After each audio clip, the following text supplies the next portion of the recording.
Declaración de liderazgo de los becarios STEM. Preámbulo. We leaders in science diplomacy, Preocupadas e preocupados com as gerações atuais e futuras e com o nosso planeta, which are affected by structural challenges, loss of connections among humans and with nature, por las desigualdades sociales, los modos de vida explotadores y sus impactos en la salud mental, acknowledging that harmful social hierarchies perpetuate injustice, and recognizing the need for transformative and radical change in the Americas. Motivados por el deseo de bienestar personal, social e ambiental. Inspiradas e inspirados por pessoas que já trabalham para melhorar os modos de vida. Interesadas sobre métodos innovadores para generar consenso. and valuing diversity and collective action. Buscando oportunidades para construir relaciones que hagan audibles las voces ignoradas. Encontrem uma base comum.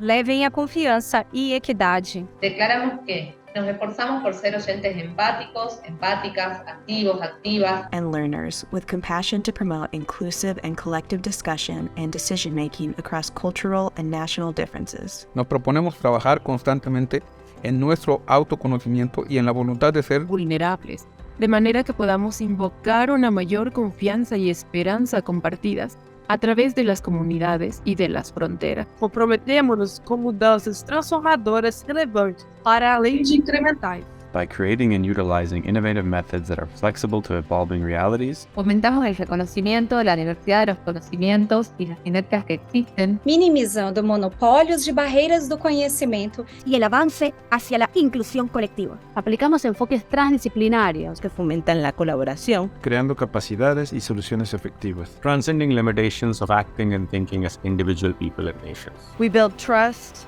and equity among societies. mientras abordamos los desafíos más urgentes. Que enfrentan las Américas. while all differences may not be reconciled, nós nos comprometemos com respeito mútuo and civility for progress, We strengthen and expand involvement of diverse stakeholders in knowledge, innovation, and diplomatic action beyond individuals in the IAI Ciência e tecnologia And Policy Fellowship Program.